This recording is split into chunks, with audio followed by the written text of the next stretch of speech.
Hello Australia, welcome to another Big Couch, episode 841 to be exact. Let me tell you what's on the show today. One of our crew, Alex Dolan, will perform for you live and exclusive from the theatre today, so can't wait for that one. We're also talking to Brad Newland and Marina Martini. They're from the brand new movie made here in WA called Outback Dale. You'll get to meet them very soon. Talking movie with Paul Elwin. We'll look at all the new movies that are out. Ranger Red is in from Red Zoo. We've got a Perth-based content creator. His name is Young Mestizo. I said that in an Italian way, but he's not Italian. Young Mestizo is coming up very, very soon. Emily Lowe, she's also a producer and a filmmaker. She's coming up today talking about her brand new movie. And we've got the member for Mount Lawley, the ALP member, Frank Paolino, coming up very soon. I think he's Italian. It's a Big Couch, episode 841 starts now. It's showtime on the couch. Yeah, it's showtime on the couch. You can see it from your house. You can watch it from your house. It's showtime on the couch with Fred and the best in town. Oh, it's showtime on the couch. Hello Australia, welcome to another Big Couch. Thank you for your company all around Australia on Foxtel, of course, on a Wednesday night. Let's get straight into it. I've got a couple of special guests today. The first one is Brad Newland. We've had him on the show before from Newland Films, but he's got his co-actress on the set today with him, and it is, of course, Marina Martini. Welcome to both of you. Thank you, Nice Fred. to have you here. Nice to be here. Now, tell me a little bit about yourself, Brad, because you've been on before. Tell people where they've seen you. Well, yeah, you've probably seen me. If you're a couch watcher, you would have seen me on the couch a couple of times before. What was the movie we spoke about, the last one? Well, the last one was the Remotely Famous movie that we did. This is the sequel that we're making, but I was actually on your show a year or year and a half before that for the first feature film which I did, which was Radio Man. Exactly. Now, tell us a little bit about your background. When did you get involved in movies? With Radio Man, so that was 2022. I did short films before that. I just dabbled with a bit of short filmmaking. We made some fan films.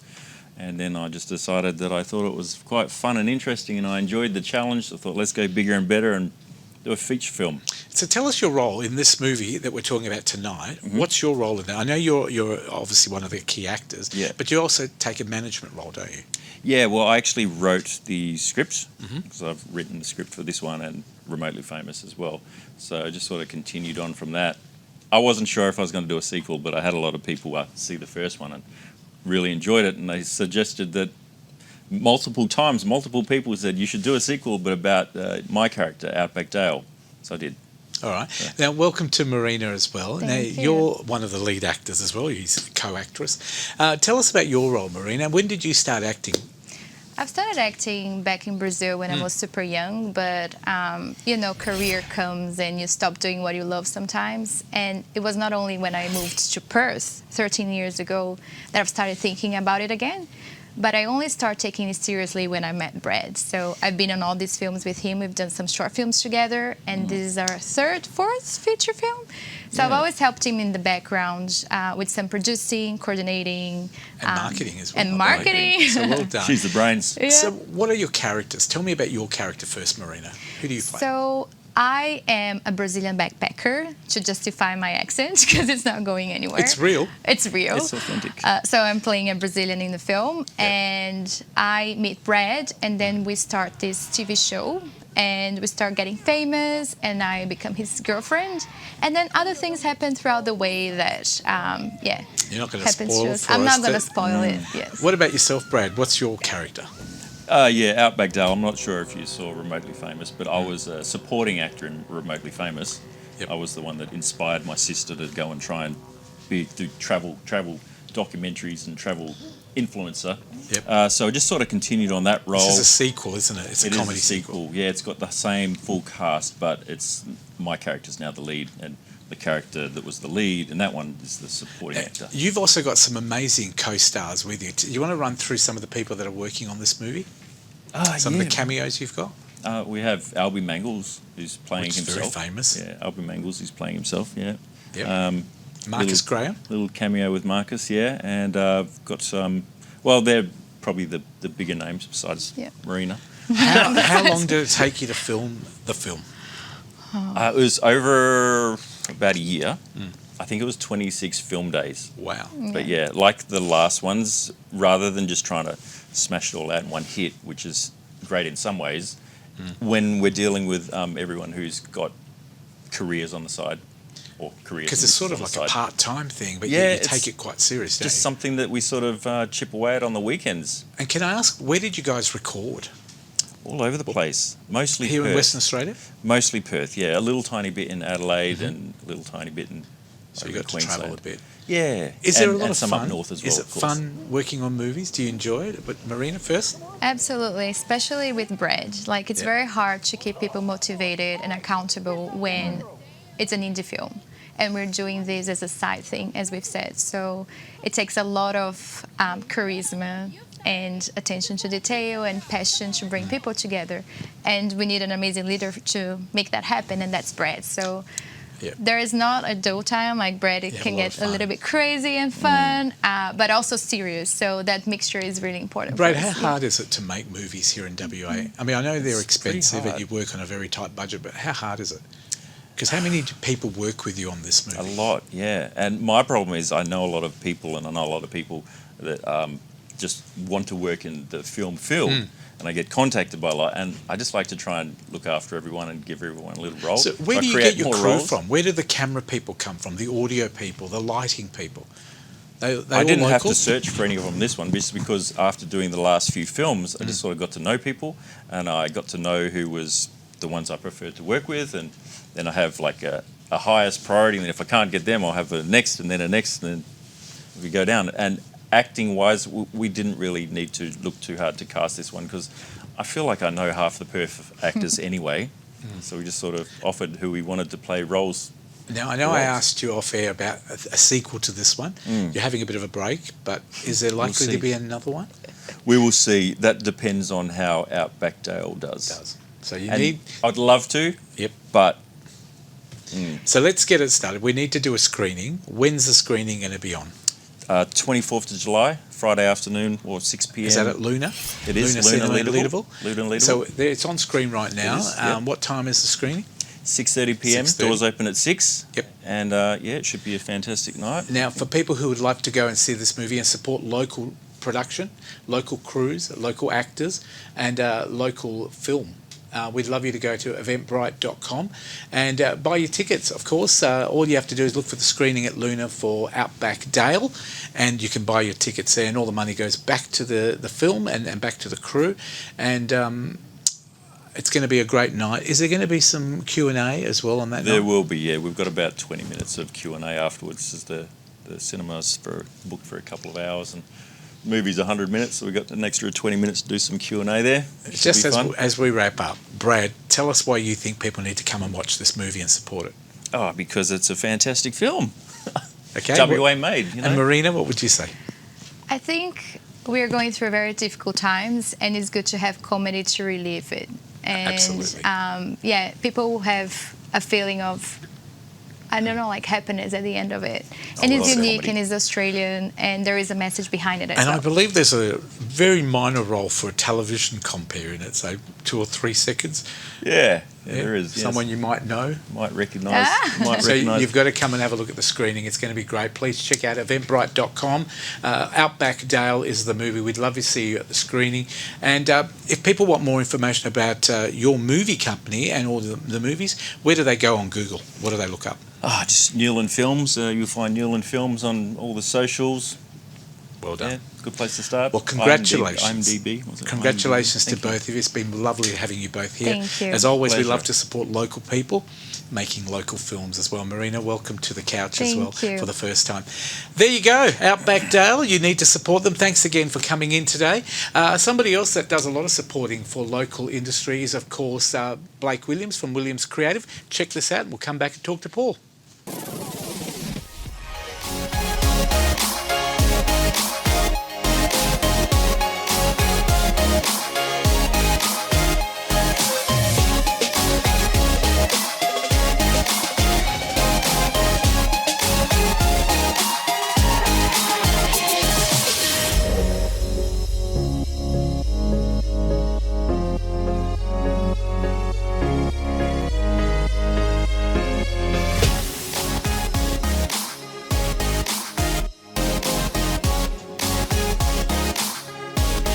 There you go. It is Williams Creative. They do a great job. Please support them as well if you need some MCing or music acts, etc. Williams Creative Co. All right, somebody else that's pretty creative and he's here on the show. He's been with us for a long time. Paul Elwin, fresh from Lightscape. We went and saw that last Lightscape was week. a lot of fun. I like that. Yeah. It's a bit of a walk though. Make sure you get your steps in. Yes, I think if I had one of those mobility scooters, would have been fantastic. Yeah, I heard a few people say that actually by the time they got to the end, they said, yeah, Bugger. good, yeah. It's a couple of kilometres, isn't it? Yes, it is. But well done. it's Thank you to Kings Park a for lot of inviting fun. us as well. Yeah. Now, you've got some great movies tonight. Yeah, there's heaps of cool A movies. mixture. I think thanks to things like The Backrooms and Obsession, which were like these sort of relatively unknown movies, there's a sort of bit of a boom or a sort of, it's a good time to watch Yep. movies at the moment. There's Yeah, some good movies I saw a coming out. Scary Movie last week and I thought, yeah, it's pretty normal. Yeah, and I saw Master of the Universe, and I What did you loved think? it. Yeah, It's so absolutely. good. So yeah, there's some good movies out there. Yeah, the first one we got is The Death of Robin Hood from Yep. A24, the studio that's going gangbusters right now because they're all of a sudden making a lot of money. But this one is kind of cool. Hugh Jackman, Australia's own Hugh Jackman, is playing Robin Hood, and this is another alternate story of Robin Hood. What if Robin Hood was actually not as chivalrous or as honest as he seemed to be? Sort of a ruthless kind of guy, this one. This is a sort of variation on how Robin Hood sort of met his end, I guess. This is a different kind of story. Cool one in this is from a show that I really like, Killing Eve. Julie Comer's in this, and I think she's playing Maid Marian in this one, and she's probably going to do some fighting or something in this one. And the bad guy is played by Bill Skarsgård. So from A24, this is The Death of Robin Hood, and this is coming out on the 18th of June. Now, our floor manager all you- loves Minions. Yeah, Minions. This is the first. This one is the first Minions movie that doesn't Yeah. have Steve Carell Thank God doing for that. voices in it, but it's still good because everyone Yeah, loves the yeah. Minions. So this, Absolutely. I believe, this is the 5th Minions movie. The cool thing with this one is Trey Parker, who did the voice in Despicable Me 3, he's doing a new character's voice in this one. But yeah, kind of cool. The Minions are sort of taking over Hollywood during its sort of the first golden age, I think, the 1920s.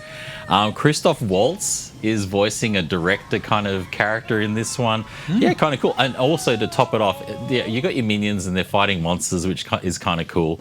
But also Jeff Bridges and Jesse Eisenberg both have voices in this, but they haven't revealed what their voices or their characters are in this cameos. one. The only reveal is through the trailer with Christoph Waltz playing his voice, which you can easily tell, you know, his voice is in it. But yeah, a few other big stars in this one haven't revealed what their characters are, which is kind of cool because, yeah, Minions and Monsters, which is out 25th of June. So Now, it's a lot of fun for the Supergirl kids. is one that I'm looking forward to seeing. Great actresses playing Supergirl. Yeah, well, Millie Alcock, Australian actress, she's a huge role that everyone was pretty much fighting for.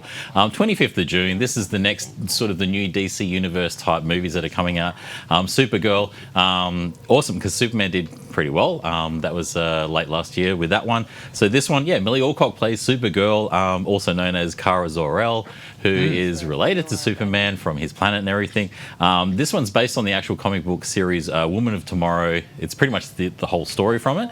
The cool thing with this one is Superman is in this movie as well. And I don't know, like, I was a big fan of the Lobo comic when it came Yes. out. So the huge thing is Jason Momoa originally wanted to play Lobo in the previous DC movies, and they just said, no, here's Aquaman. He did that fine. Yes. So now he gets to play the character that he originally wanted to do in DC, which is Lobo, who is this evil bounty hunter that travels throughout the universe on his motorbike and everything.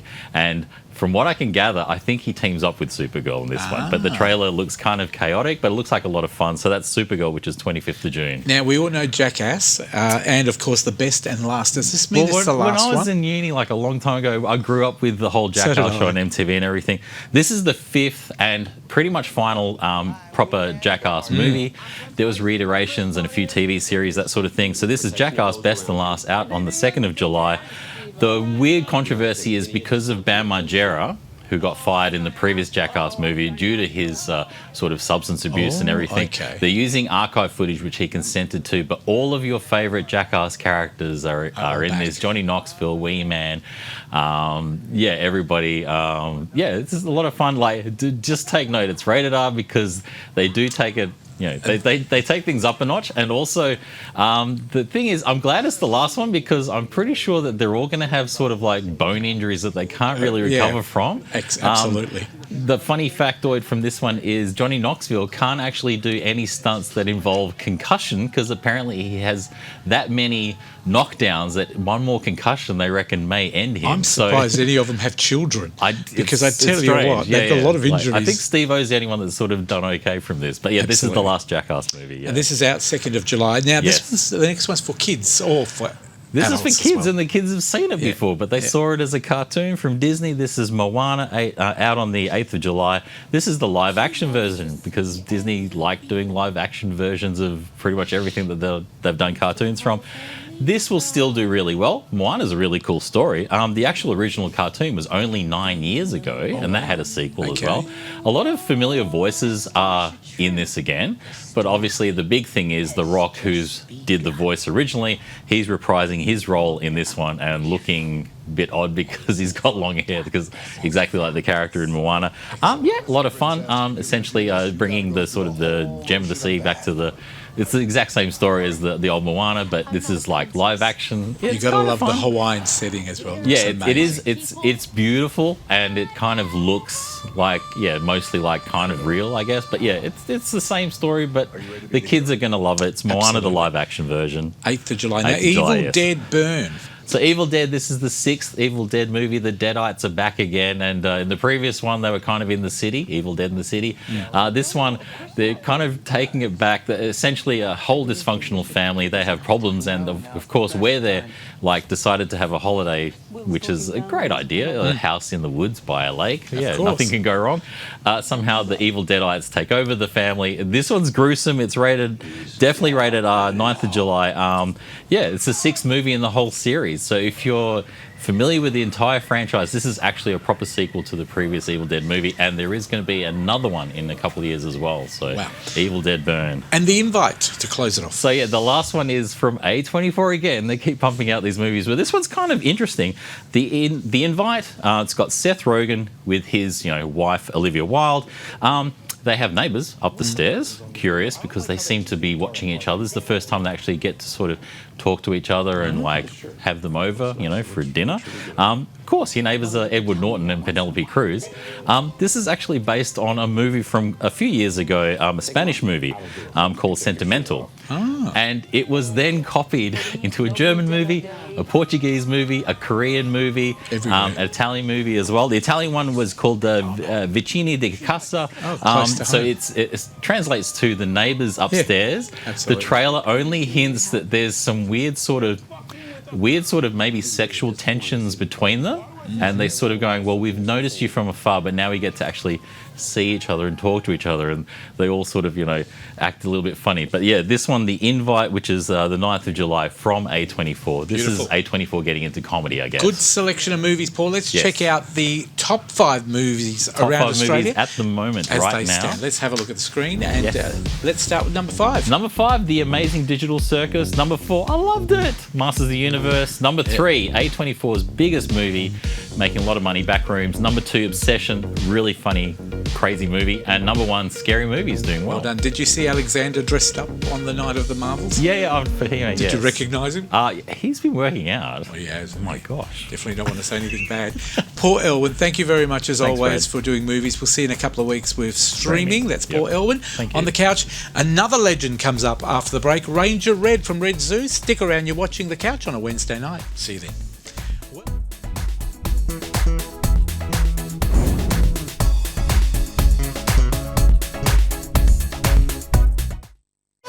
Mystical, magical, baby, 'cause once you know my love. Welcome to Bitch and here on the couch. Let me introduce our bitches for today. Chris Ilsley, welcome to the show, and also to our lovely Sharon Atwood. Welcome back. Thank you very much. Nice I'm to glad have he you called both. you lovely because nobody has ever called me lovely. yet. Oh, you are lovely. No, Chris no. Ilsley. Even my mother never called me lovely. And very much missed we are on 6PR, looking Yes. at the ratings, of course. Well, actually, I was looking at the ratings the other day, and I've discovered that they have a new instrument for measuring them, What's that? a seismograph. Well, they're that low, you wouldn't need it pretty much in measurement, to be honest with you, but very sad, very sad. Sharon, I'm going to let you save us from digging a hole for ourselves ever working at 6PR again. Sharon, we'll what shift were we gears there. talking about today? It's been in the news a lot this week, and really there was just so much information out there around these influencers who are literally dying to be relevant. So what is an influencer for those people who don't know? That was interesting, and also too, I was looking at the fact, well, what's the difference between a content creator and influencer? Exactly. And I think Tell where us. you get in the influencer end of things, these are these people that really want to sway an audience. They're obviously looking for, endorsements, brands to get involved. They want their numbers to grow. They want to feel relevant, like They they're want to having a influence say. us. They want to influence people. Yep. They want to be a leader. But to do that, obviously, they've got to get the views. They've got to get people interested. Absolutely. So I've been told unofficially that if you've got 10,000 followers, that's pretty good. It means people will start giving you stuff for free, and because 10,000 people is quite a good number, isn't it? Yeah, and there's a lot of companies out there who want to give things to people, and that's really their main source of marketing. But when that's on offer, you start to see people doing some pretty dumb things. Did you say some people have been killing themselves to be great Well, they influencers? have. There's a YouTube. Well, there's an obvious market for that. Barra and O'Day. There are clearly people who could use your services. I haven't seen their Instagram page or TikTok. But there's a YouTube so what happened? sort of documentary out that's come out this week, and there's a 7-year period where they've looked at 569 influencers 269 who've died in pursuit of the so photo, when you say the they video. died, is that while they were doing the job? Yes. So they were trying to take photos on the side of mountains, Oh, jumping wow. off I've seen buildings. that, yes. There's been people who've eaten snails and died Poison. because they've been poisoned. I guess the old line about "I'm just dying to do a good job" takes on a whole new meaning. Well, it does, and there's people, they're hanging off trains taking photos and getting hit by poles, and there's all sorts Isn't of it ways. funny when I first got... Natural selection, even in the modern sense, has a way of coming to the fore, doesn't you think it? it's just going to weed them out, but Now, I was amazed at the fact You've that... got a bit of a background when we talk about brand etiquette. You're Yes. a bit of a marketing person, PR Yeah, type so role. it's definitely changed, because it's interesting now looking at sort of, my involvement over the last sort of 10 to 15 years and, what people wanted to do, what they wanted to post, what they considered before they got started, whereas really now people just get in there and get going, what find do their you audience. make of it? What do you make of it before we ask Chris? I think a lot of it is a bit of desperation. It is a real sort of pick me, and I think we look at certain people who need to be acknowledged, who need to be loved. They're not necessarily putting anything out there anymore that's valuable content. Yeah. Back in the day, it was like, well, who's your ideal customer, and what's what problem are you solving? And it's not about any of that anymore. But we're also seeing these people now, though, that are doing things like, last week swimming in the Trevi Fountain. Yeah, that was silly. It was silly, and Yeah. she's been chased off social media. She's taken the video down. And was there one was that the one that was the singer that was singing? It was In at the the Vatican Vatican and was told to stop, but she still kept singing. Yeah, it says it's an area for silent contemplation, and she's wanting to sort of build her traction and numbers, and she was singing. And So she that wanted becomes people to get enraged. Might have been the choice of song in the Vatican. Highway to Hell may not be number one on the Vatican's hit parade. Now, No. Chris, you've worked in the media a very long time, but this is like new media for us, isn't it? Yes, Even for yeah, me. yeah. What do you make of all this content creation and influences? I think Sharon summed it up when you've got it's all about that look at me mentality, and when you get people who are I don't know, dispensing medical advice and stuff like that, and I think, well, from which university did you obtain your medical degree? Well, I haven't got one, so why are you telling me what medications I need to be taking when you have absolutely no qualifications or knowledge of how to do so? Absolutely. Now, do you know the stuff I see a lot online? Parents put their little kids up for cooking, and they are guiding them from the side, and there's obviously a lot of money in kids cooking, and I guess they monetize their kids. Yeah. Also travel, also clothes, restaurant reviews, food reviews. So there's a All the lot stuff of you get free. Yeah, and I think that's what I've seen a lot of events as well. But I do agree with you. There seems to be an entitlement out there. Influencers feel like they're entitled. They feel like they know the product But the really bottom well. line is, and this is what people forget, an influencer will sell you anything as long as somebody will give it to you for free. Absolutely. This is the most wonderful deal going in town. Yes, it is, as long as you're giving it to me for free. And it's- Otherwise, Fred's is a far better Yes. deal. And there's actually quite a story that came out this week as well around the fact that back in the YouTube days, people could give a negative review. Correct. And they could still They could be more monetize their honest. platform and could be more honest. Whereas now that we've moved to platforms like TikTok and Instagram, they're having to be more positive, because if they're seen as a potentially negative reviewer, they're not going to get the same traction. Whereas 10 years ago on YouTube, you could It do was that. so much more fun when Yeah, you could look, say, for I- more information, go to thisreallysucks.com. I must admit that a lot of people that I know through this show and in the media that do these influencer roles. So, good luck to them. I guess it's one of those things about credibility. Do you like credibility, or do you like making money from and being given products Do you know, and cars? I'm going to stick my neck out Yep. here. I reckon a lot of the time, there's not a hell of a lot of difference between what some of these influencers do and prostitution. But there is one fundamental difference. They keep their clothes on? A prostitute is honest about what they're doing and why I guess they're you're doing only it. arguing over the price at the end of the day. Is that right? I wouldn't have a clue. I've never been to They one. want me to move straight on. They wouldn't have me. They want the money up front. He knocks on the door. She goes, "Can you pay first?"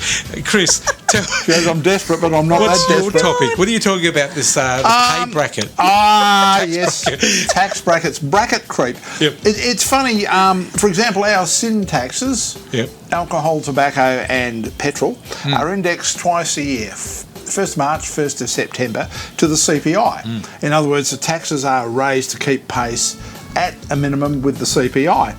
When you have, for example, wage rises for pay-as-you-go taxpayers, the brackets, that is the amount of tax you pay, is not indexed. So let's say, for example, if, God forbid, wages went up 5%, they don't raise the tax brackets by 5%, they stay the same. So you end up what losing happens it. is lots of people end up moving into a higher the next tax bracket. bracket simply because they've got a wage rise, which ostensibly they got to make up for the change in the cost of living. And isn't it funny? We've heard a lot of talk about this in this current budget talk, but all governments, Liberal, Labor, and they're they've all all done guilty it. of it. Yeah. They've all done it, and now all of a sudden it's become an issue. But No, it's become an issue before. I think it's just come an issue again, and somebody's actually sat down and said, Maybe do it's you time." realise there was a comparison with 2010, and it's quite significant. And it just shows what's happening. But isn't it interesting that when governments, say for example, if they want to increase sin taxes, they will do that without any drama. But let's take, for example, the Medicare rebate. Yes, They don't index that. no, it's 2%. They don't whatever. index the tax brackets. And I think that we've got to a point now, especially where a lot of people are really feeling the pinch. We've arrived at the point where they've really got to do something. But isn't it funny? Because people would get a pay rise. For example, the low salary pay rise that's just happened to those Yeah, people. the minimum wage. Yeah. It goes up. People get, say, a couple of grand increase, and then it goes in bracket creep. Half of it would disappear. So how do you make it work? Well, what do they do? Give me an example of how it would work if there was no bracket creep. If there wasn't any- If it didn't get swallowed up by bracket creep. what would happen is your rate of tax. Let's say, for example, and I'm only going off the top of my head here, that I think it's at around about 23 grand that you start paying tax. So the first 23 grand, you're in roughly 23 grand. Don't hold me to it. I'm Yeah, I think it's ballpark. 18.5 at the moment. You mean where the tax free now threshold? Starts, the first. Let's use, because it's easier to do off the top of your head. Let's use 20,000 as a figure. Okay. If after 20,000, Yeah. right, it kicks in at 15%. Yep. And let's say hypothetically you have, once again, because it makes it easy, a 5% wage rise. Yes. So your 20% rises to 21%. Mm-hmm. What would then happen is the 15% tax rate wouldn't kick in until 21,000 Yep. if the brackets were adjusted. Okay. So that's where you keep more of the increase in your Yeah. own pocket. So and what not give it happens back is to the if you government. earned that minimum amount of 20 grand, Yep. you then got a 5% increase and went up to 21 grand. Yes. What would then happen is you still wouldn't be paying any tax because the tax wouldn't start until 21 grand. Fair So enough. at the same time you got the pay rise, the tax brackets would increase. Now, I know the Conservative parties are talking about this at the next election. Labor obviously haven't touched on it because it's a way of them raising more revenue. I Which guess. kind of surprises me because they're supposedly the party of the working people, Yes, yes, and the working people are the absolutely. ones who are getting burnt the worst You'd by think this. they'd want to. Absolutely. You think they'd be first in They'd line be the for first this? in line, yeah. Now, I'll tell you to something adjust else. it. I know we've got to wrap it up, but I heard talk today that they want the Liberal Party or the Conservatives have asked for the cigarette tax to be lowered. I wonder how that will be accepted by the governor said no. Well, the problem they've got with that is they've literally created the black market in cigarettes. Yeah. And I saw this firsthand in Melbourne. Yep. A bloke I worked with, he had a packet of cigarettes, and I realised they weren't in those khaki green packets. And I sort of said to him, hello, they look like illegal cigarettes. He said, where do you go? He said, actually, just at the deli up the road. Yep. And I'd seen somebody a couple of nights earlier buy a packet of legitimate cigarettes. They're about $55 or something. And I said, gee, you've got to find a cheaper way of killing yourself. Anyway, I said, how much do you pay for those? He said, go and buy me a packet. And he threw me $20.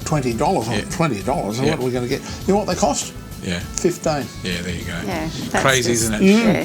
But that's the way they make money, whether it's alcohol, petrol, or cigarettes. So That's they don't have why to- tobacco lawsuits have never succeeded Absolutely. in Australia, because they make too much money. Chris Ilsley, Sharon Atwood, back again in a couple of weeks with Chris you very Moyer when we do another bitch and customer service style. Customer Thank you service. for being in with us. There is none.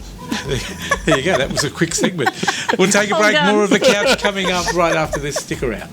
Well done. Thank you very much. My As they pleasure. go out.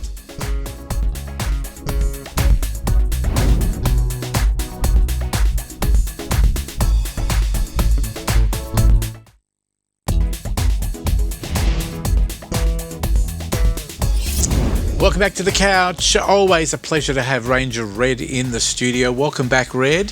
Thank you for having me, Now- Fred. As you can see, there's no cap today I and know. no animals. And there is hair, which makes a difference. Where have you been? What have you been up to? Because I believe you've just come out of some meetings. Yeah, so this week we've had a couple of the board members of WEN, which stands for Wildlife Exhibitors Network. It's an association for wildlife exhibitors, so mobile people, zoos, wildlife parks, all within Australia. And obviously because they have more zoos on the East Coast than that, one of the things they have in other states that we actually don't have here as such is the ability to study Cert 3 or Certificate 3 in captive animal management. Really? Are we going to change this? So it's funny because I was speaking to one of your studio staff before, and they said, "Oh, so is it going to be a TAFE program, which is like how it's run?" TAFE haven't said they actually want to pick it up here. It's a kind of course that is run over 12 months, and it's done with a practical and theory side to it. In New South Wales, Victoria, and definitely South Australia, you have to hold it to be able to get a job in any of those wildlife. So is that like a zookeeper type role? Or is that Yeah, so it's while a lot of it's on the job training, like one of the components when you do Certificate 3 is you have to write an animal management program for one of the animals that you work with and that. And a lot of us that have worked in the industry actually have access to them. And if you're like a bit of a hoarder of books and that, like myself, you actually put them in a little file and they're put in your little library bookshelf and that, and they can be referred to. So out of these meetings, Yep. are we likely to have any change in WA? We will. What do you think should happen? What do we need here? Do we need a national plan? Well, the sad thing is we can study it here, but basically online through Taronga, but the only people okay. that have access to that are actually employees of Perth Zoo. So you couldn't just be a student that wanted to study that as a course. You'd have to be an employee of the zoo Yep. to qualify to be Yep. able to do the online Just course. because Okay. there's only so many places. Which is a shame. It is. So we would hope that TAFE maybe here in WA could Yeah. pick that up as a career for Yeah, young people yes, wanting yeah, to work yeah, with animals. Yeah. What a wonderful vocation. Or even a gateway into it and that, so... So what else has been happening, Red? What's been happening with Red Zoo? Anything changing there? Have we got a new venue yet, a new land? No. So at the moment, that's definitely on hold for at least the next 2, if not even 3 years. But again, there's a couple of things that were causing the influence for the zoo to really be shifted, which may change in the future in that. So are you still running the zoo? I mean, we know it's open for business. Yes, So for those that's the people- most important thing. Yep. Because one of the media institutions put out a story about the zoo closing. Yep. And a classic example is we do the Raruna show every year. Yes. And they were having their committee meeting, and it was brought up whether the paperwork had been sent to us. And one of the committee members said, "Oh no, because it shut down." So why did that rumour? Why did the media organisation? I mean, when I started in the media organisations Got both sides of the story. Well, you were balanced, but you also reported the news. You didn't make it up. Yeah. We weren't responsible for making the story up. You just followed what happened, the trend. But this obviously would have hurt the zoo because they're a big organisation. People watch their and news. we weren't given the opportunity to do a rebuttal. And people say, "Oh, well, you know, if that's true, why don't you sue for defamation?" Anyone that's had anything to do with lawyers, you'd waste a lot the of only money. ones that win.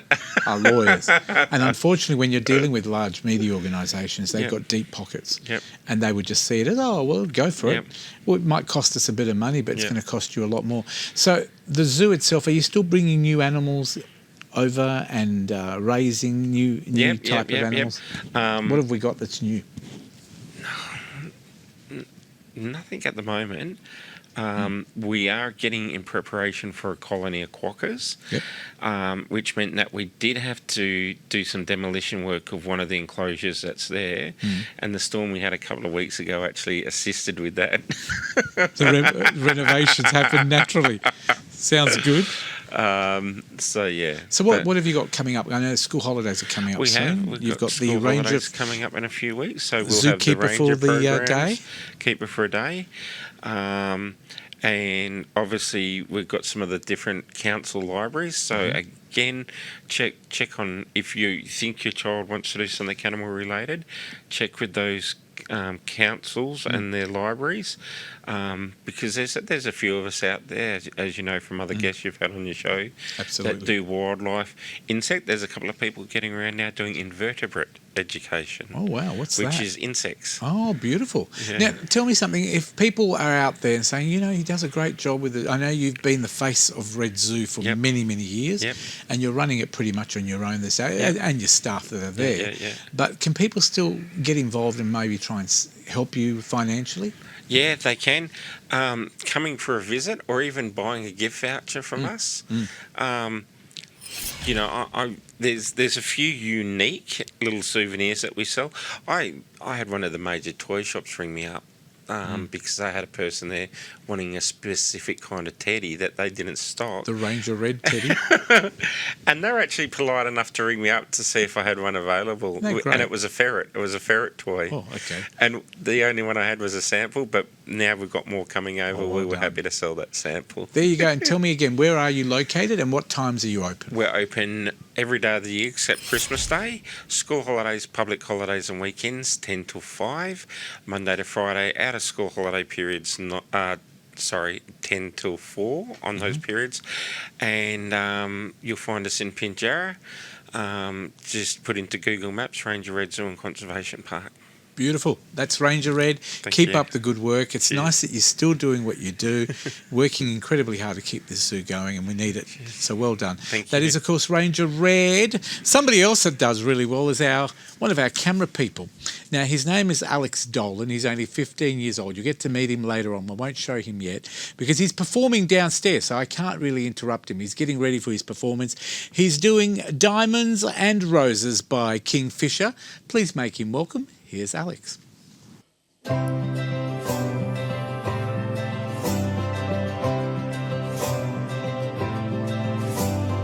Gone are the days of the ivory towers, butterfly kisses and analog flowers, wandering eyes watching over the trees, screaming internally.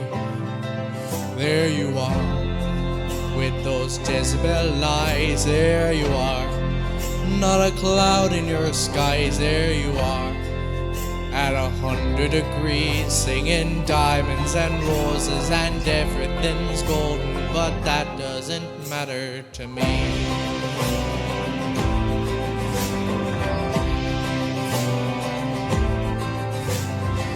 letters written with programmed affection, poisonous whispers and data collection. The Garden of Eden, Guantanamo Bay, hanging on holy days.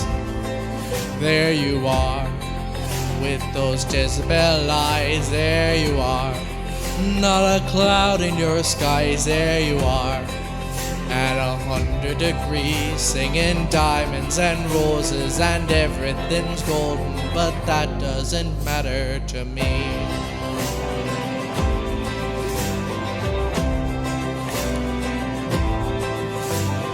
Oh, who was I to twist the knife out in the darkness with my alibi? Whoa, whoa,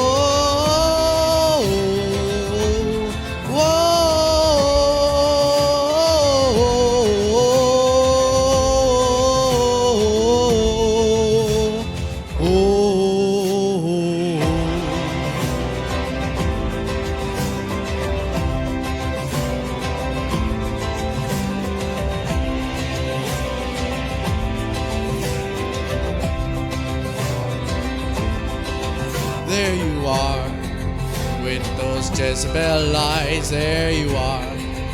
Not a cloud in your skies, there you are.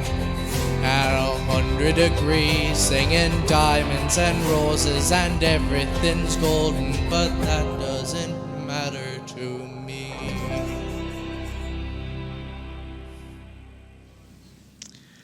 There you go, one of our very own on the couch. You'll get to see Alex later on, Alex Dolan, performing on the couch. He'll be back later, as I said. Now, something a little bit different that's new for me. We were talking about earlier on, if you watched our Couch Extra segment on Bitchin' with Chris and Sharon, we talked about content creators and influencers. We've got a real one in the studio with us today. His name is Lloyd, but we're going to call him by his name on TikTok and Instagram and all the social media. We know you as Young Mestizo. Yeah. Welcome. Nice. It's nice to be here. It's really nice. You got a really nice studio. This is really, really sick. I'm not going to lie. Thank you. We did it all up, especially for you, because Yeah. we knew you were coming in. Like, it's really colourful. And you got, like, Perth. Like, Well, yeah, well, it's probably best to have Perth if we're in Perth. Yeah, that would make We a lot more believe sense. that only local people can make local television. You might as well stick to Perth because it's a beautiful city. It is. It's Now, really what, nice. What makes you a content creator? Why did you become? Because tell us a little bit about you, Lloyd.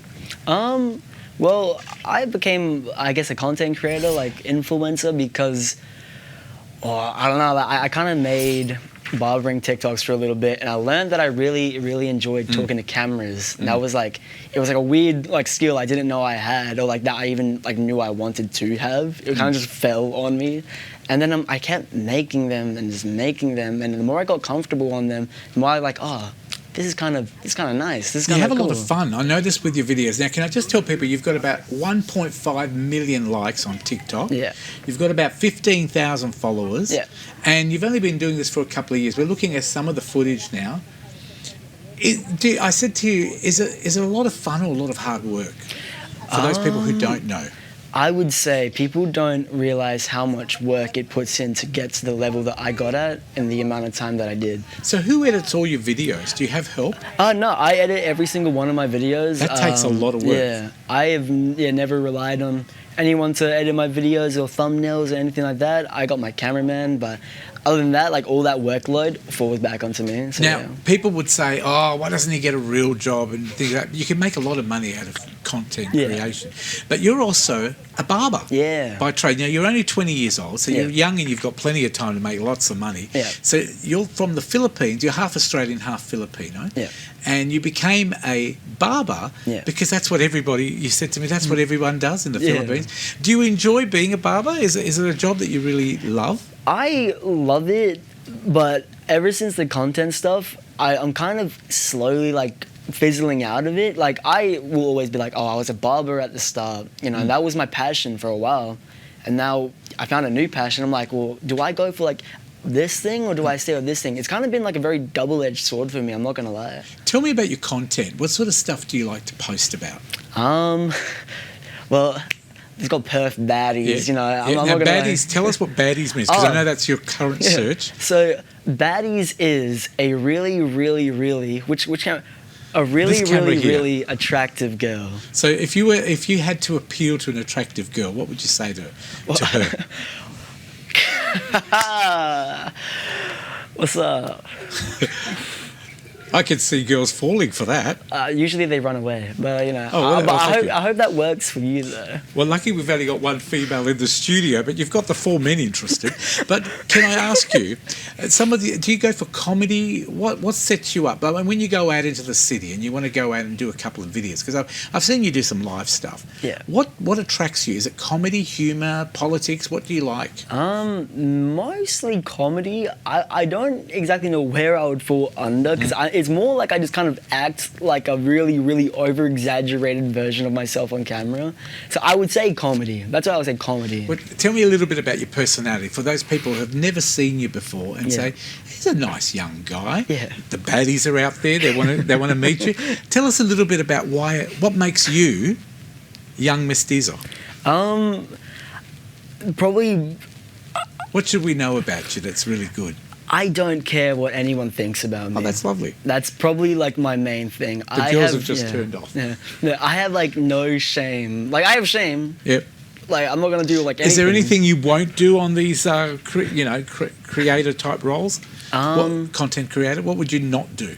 like anything like too like spicy? Well, I've seen you do some shirtless stuff in the gym. Yeah. Is that your real body? Yeah, that's my real physique. Yeah. Is it? Yeah. You're looking at me. You're telling the truth. And you didn't get any baddies when you did the shirtless stuff? Unironically, I got less girls. They're like, oh, you Really? like yourself. Yeah, you like yourself too much. See, women are getting really. They're not into the look things Yeah, anymore. it's not. I wasn't looks maxing. Yeah. And you met Bruce Reynolds, the Lord Mayor of Perth. How was that? He is really, really How nice. did you organise that? So there was a Perth cactus meetup. Yep. And after that all happened, the guy who set it up, my friend Bradley, said, "Oh, you want to go and meet the mayor?" And I said, "Yes." Why would I say no to that? So I went to the what is it called? The building. What he says? The council house. Council house. Yeah. I met him and I was super nervous that whole day because I'm like, I've never met like the most authority I've ever met in There my you whole are, there life on the screen. was like oh yeah, that's me with my cactuses. Yeah. But yeah, the most authority I've ever met is like maybe a police officer. So Yeah. like going up to like the Lord Mayor of Perth was like I was so nervous. Was I'm it not gonna lie. exciting? It was exciting. Did you like Bruce? He is so chill. I like him so much. He's so nice. I know we've only got 7 minutes for this, but what I wanted to ask you is, where do you want to go from here? I mean, you're 20. Yeah. By the age of 23, 24, what would you like to have achieved with your content creation or getting into the media? Where do you see your future? I see myself as one of the biggest content creators coming out of Australia. Really? That's Yeah. pretty good. Pretty confident. And what are you going to be looking at doing for the future? Future, I really want to get into acting, unironically. Really? Something Yeah. like Home and Away? Yeah, or maybe not Home and Away. There's plenty of baddies there. There actually is Perth surfer baddies. Yeah, I love the way he looks at the camera when you say baddies. So we could see you in the future, hopefully doing some acting. Yeah. I said to you off air, I think you should look at maybe doing some presenting. You're a very nice person. You're very down to earth. Have you ever had a bad situation happen when you've been out recording? Yeah, you know, you get hecklers when you go out, but you kind of just have to deal with it, you know, obviously, because you can't control everything that happens in those environments when you go into like the public and the city and all that. So you get a few, but, you know, it's nothing You too live with bad, it. nothing too crazy. I reckon I'm going to have to set you a challenge. I reckon you need to go and do a content creation reel with Pauline Hanson. Do you reckon that would be good? I could actually get that done. There you go. I'm going to hold you to that. How do we find out more about you, Young Mestizo? What's your website? Yeah, for sure. Young Mestizo on TikTok, Instagram, and YouTube. My YouTube is going crazy right now. We're posting so much little weird things. You can find all my Perth baddie content there. TikTok, just mostly TikTok, Instagram, and YouTube. That's my thing. I reckon we've got to get you back on a regular segment and you come in and talk about different things. Yeah, sure. My people will talk to your people, Easy. or I will talk to you, and bring your baddies in. This is Young Mestizo. He's a local Perth guy. He's only 20 years old. Please support him. Go to his website, social media, follow him, and make him more popular. And if you're a baddie out there, will you just go out with him? Please, just get a... Please! Please! Please! On that note, I don't want to see him cry. We'll take a break. More of The Couch coming up right after this, and this baddie as well.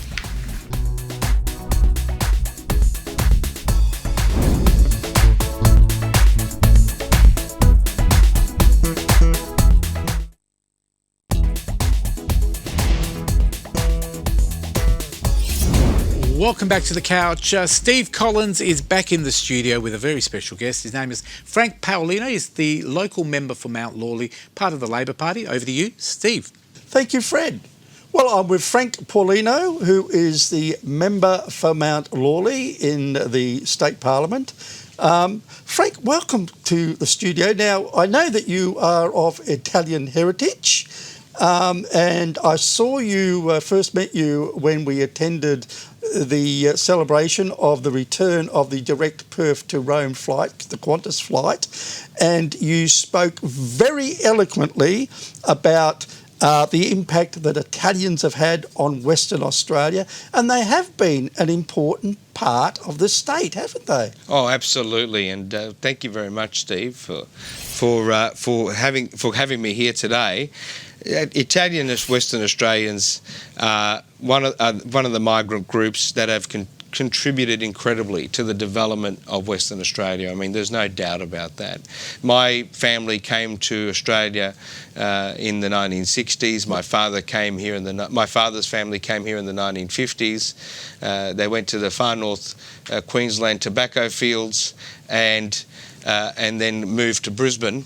And whereas my mum and her family came from Italy directly to Brisbane and started a new life there. Well, I know here because one of my best friends, her father came out here from Italy, and this was before World War II, in the 1930s, and he went down to Nannup Way, worked as a timber worker, found a beautiful Australian woman, married her, and then they moved up to Geraldton, where he became a fisherman, and was one of the people that started the rock lobster industry up there.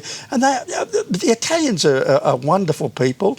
They certainly have acclimatised to Australia and Western Australia, but the reason why that we're speaking to you today is because you've got a great coup for Western Australia, haven't you? Now, I know that your number one sport, well, I don't know which Australian rules team you follow, but certainly for your number one sport, which is football, or soccer as we sometimes call it, you're a great fan of Milano AC.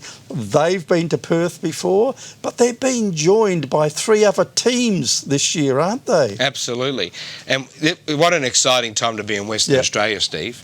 I mean, big events coming to Western Australia, and part of that is AC Milan, as you just said, Inter, Inter Milan, Juventus, and from the sunny island of Sicily, where my mum hails from, Palermo. Even though we don't come from anywhere near Palermo, but we're very proud to welcome as we call it, the Maglia Rosa, the pink shirt, to Western Australia, as well as all the other teams. Well, I love Sicily because my first trip to Italy in the 1970s, I was with my mate who's Italian, best mate, and we stayed with his relatives in Sicily. What a fantastic place that is. But let's talk about football because they're coming to Optus. They're playing 3 games there against each team that come here. And I was in Malmo, Sweden last year, and Malmo's a big football team. They had a team from Croatia local team, and the infrastructure that goes towards bringing out one team, it's amazing. I was talking to the general manager of the hotel. They have their own kitchens, they have all these rooms, they have exercise rooms. There's a lot of people come out with the team. It's not just the players. So it's very good for the West Australian economy, isn't it? Absolutely. Massive infrastructure that goes and logistical requirements for the teams to come out to Western Australia. But Australians and Western Australians, they love big events, and so we'll see not only our Western Australians like us going to the games, but welcoming also our interstate and international guests, where we can showcase Western Australia to them and to the world. I mean, this is such a unique, and I really want to emphasise this because we often lose sight. We have so much here in Western Australia. We live in one of the best places in the world where there's so much happening.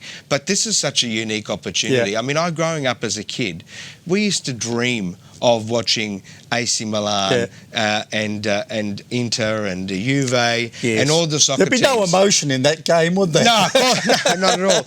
And so I remember as a young boy watching AC Milan versus the Socceroos at Princess Park on TV on SBS, and that was such a big thing. And we would always think to ourselves, would we ever get to see this in real life again in Australia? What dates is this occurring? So the games are going to be taking place on the 5th, 8th and the 11th of August. Right. AC Milan versus Inter first. Yep. The Derby della Madonnina, and the Madonnina is the little gold statue of Mary on top of the Cathedral of Milan. Right. And then the Duomo? The Duomo. What a magnificent building that is. Yeah, absolutely. Then the Juve versus Inter, and the last match being Palermo versus Juventus. Okay.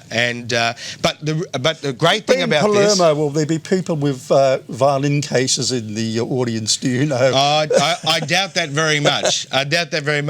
We've come a long way. We've come a long way since those times where the stereotypes of Sicily can be well and truly forgotten and replaced with the greatness that is the place. It's also a beautiful place. Absolutely. But I just want to make this point as well. One of the great things about these teams coming to Western Australia is that we've actually lined them up with local clubs. Oh, really? So you'll see Palermo that is going to lining up with Fremantle City. Yep. They'll also be going down to Mandurah and into regional Western Australia. Right. You've got Inter Milan that's getting teamed up with Balcatta Football Club and Bayswater Football Clubs. And Bayswater used to be called Bayswater Inter. They'll be heading up into regional Western Australia as well. AC Milan with Armadale and Kingsway Olympic, and Juventus with one of my local clubs and a club that I share with John Carey in Perth Azzurri, and that's a fantastic that'll opportunity be so beneficial as well for those teams, won't it? Really. And getting into the atmosphere of the games and the teams, and we call it the Tifosi community, the supporters community, and having those clubs involved. I mean, these are big clubs that have been part of Western Australia's soccer history. And when you look at Perth Azzurri, for example, you've got Socceroos that have come out of Perth Azzurri. Amazing. Incredible legacy. Frank Paulino, member for Mount Lawley, thank you very much for coming on the couch today. It's been great. You're gonna pack out Optus Stadium 3 times, obviously. I hope that we not only pack out Optus Stadium 3 times, but we pack out all the events that are happening around the stadium. So stay tuned. Where's camera? Stay tuned. Stay tuned. There is going to be some huge announcements coming soon. And whatever you do, today or in the next couple of days, buy your tickets. Buy your tickets to one of these games. This is a once-in-a-lifetime opportunity for you all. Frank, thanks very much for coming on the couch. Thank you very much, Steve. Over to you, Fred. Thank you very much to Steve Collins, and thank you very much to the member for Mount Lawley, Mr. Frank Paolino. Beautiful Italian name. We're going to take a break. Somebody else that's beautiful is coming up after the break. Our very own Alex Dolan, and we're also speaking to filmmaker Emily Lowe. Stick around, you're watching The Couch.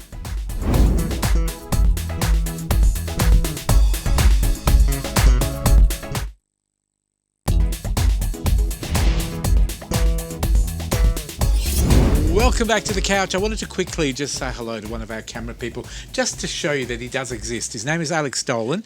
Alex, welcome to the couch, on the couch today. Tell people a little bit about Alex. Just you've got 20 seconds. Tell us as much as you can. Okay, so my name's Alex Dolan. I was born in Limerick, Ireland. I came Perth around 10 years ago.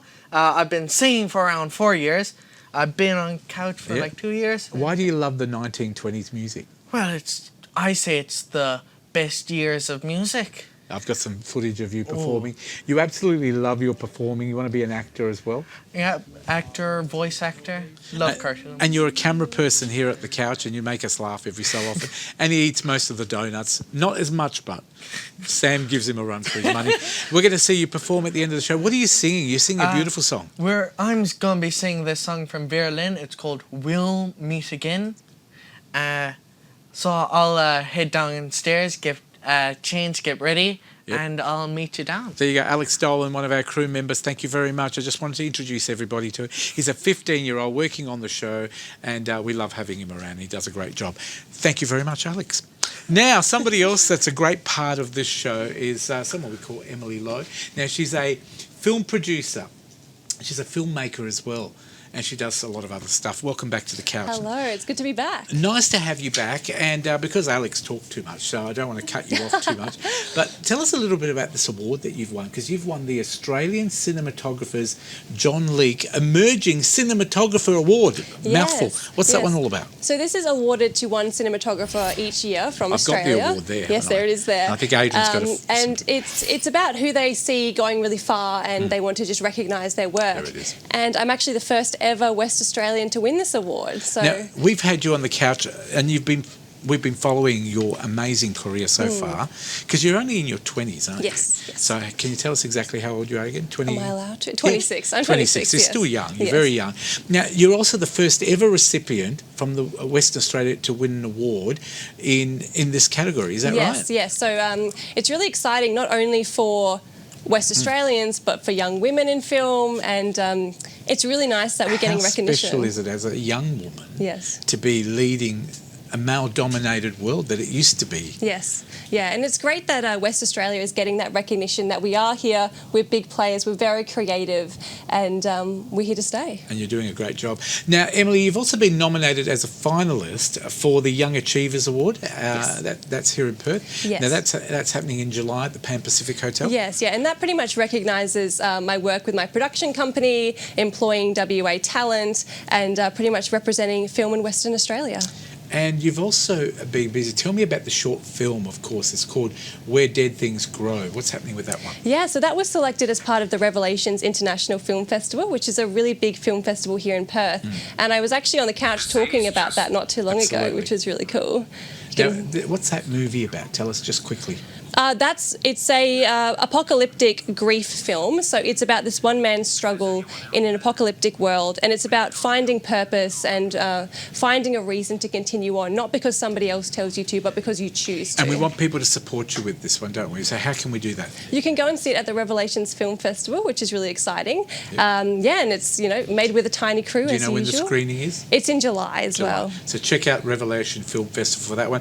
Now, is it true that I heard you've got a couple of documentaries on the go as well? Yes, Tell us so about I those. have 2 documentaries, Factor Zero, Defying a Bleeding Disorder, Yep. And that is screening Which we spoke about last yes, time. which is about haemophilia with my dad, and that is screening at the Melbourne Documentary Film Festival, also in July. Congratulations as well. Thank you. And the other one? Yes, that one is also about my dad and his brother, and it's about ageism and defying age, surfing into their late 60s. Wonderful, wonderful career you've had so far, and congratulations on all the awards. I know you deserve it because you work incredibly hard. It's not you just being a female in this industry, but you're setting a trend for a lot of young ladies that want to follow you in this industry. Tell me also, you support local casts, and that's one of your things. Yes. Local people local films. Definitely. How do you do that? So an example is this new feature I've got coming up, which is called Dead Centre. Completely local WA cast and crew, but we're also working with the rural communities of WA. So we connected with them and they have been so incredibly helpful, so passionate, so welcoming. They've given us props, locations, advice. We're working with a lot of WA businesses and film businesses as well in WA. How hard is it, Emily? I mean, I know you're a very positive young lady. You're 26, so you've got plenty of time, and you've probably had a lot of knockbacks. Yes, definitely. Because I want to be realistic. It's not all lights and camera. It can be. There's a lot of hard work, isn't there? And I think people don't realise that you have to be really passionate about it. I never went to film school. My first film, The Canary, which I talked to you about a while ago, that was my film school. The one that I thought was called The Yes, Canary. exactly. What a lovely movie, The Canary. That was my film school. Yep. And most of the time it's not big cameras and talk shows. It is, staying up till 4 a.m. editing or doing the script for the 100th time, pulling your hair out. So it is really hard. But at the end of the day, I could not imagine myself doing anything else. Why do you do it? I love it. I love storytelling. I love working with WA and Australian cast and crew, and I just love the ability to say something and have people react to what you say. Absolutely. You're a role model to young women and also young people generally. Congratulations on all your awards. Now, you've also got a brand new website, which I'd love you to look at camera too and tell us what that is. It is Salt and Honey Productions, so www.saltandhoneyproductions.com.au. Where can we see Emily in about 5 years? Where would you love to be? Oh, where would I love to be? I'd love to be in the international An actor stage. award, maybe? But still repping WA. So Oscars, going to get WA at the Oscars. That would be really done. good. And I'm assuming you work incredibly hard and then the awards come from that. You're not one that sort of plays to awards, but they come along because you're well deserving. Yeah, I've been really, really lucky with it. I'm very grateful, and I try to give back. So on this next film, we're getting a lot of students, volunteers, people who want to see what it's like to be on a film set. So it's a give and a take, You can't just take. You have to give back as well, Absolutely. which is what I'm trying to do. Well done, and thank you for what you do as well. I know exactly what it's like. We do it on the TV side, you do it on the film side. There's a lot of kids that want to work in the films. World of film and all that type of thing. It's a hard thing to get into. A quick question before we wrap it up. The new film studio here in Perth, do you think they can do more? Because I have actually tried to contact them and I've waited 3 months and they still haven't got back to me. So I'm assuming they're open. Yes, they're filming right now. They're filming. What are they doing there? They're doing a new Stan film, and actually I said I was coming on to this show, and the most asked question I got on social media was, can you ask about the new film studio? So I think there's a lot of young people who are talented, hungry, want to show their stuff, so it'd be great to have more young people. Here's a there. job on the spot, question without notice. Okay. See if you can get someone from there to come in and you can interview them. Okay. Should I give them some quite hard, I oily reckon questions? we want to know Put them in the hot seat. how can people get involved? What's the benefit of having a Perth film studio? And what are they doing? Yeah. How can people get involved? Yeah. So look, Emily, once again, what's your website? saltandhoneyproductions.com.au. Absolute talent, legend, and well done with all the awards. And we look forward to talking to you again on the couch. Thank you. very I will soon. definitely be And back. The Perth Film Studio. Yes, will yes. be interesting. If you can get the interview, I'll kick myself because I've tried for 3 months. That is the show for today. Emily Lowe is a wonderful talent. Please support her and go and watch her fantastic film through Revelation Film Festival as well. Check it out for yourself. Now, Alex Dolan is ready. He's in centre stage down in the theatre performing for us today called We Will Meet Again. Have a wonderful week, Australia. Keep smiling, and bye for now.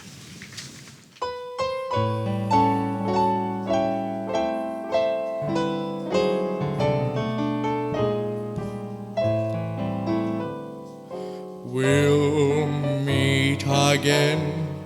Don't know where, don't know when, but I know we'll meet again some sunny day. Keep smiling through, just like you always do, till the blue skies drive those dark clouds far away. So will you please say hello to the folks that I know, tell them I won't be long. They'll be happy to know, as that you saw me go, I was singing this song. We'll meet again Don't know where, don't know when, but I know we'll meet again some sunny day. So will you please say hello to the folks that I know? Tell them I won't be long. They'll be happy to know as that you saw me go, I was singing this song.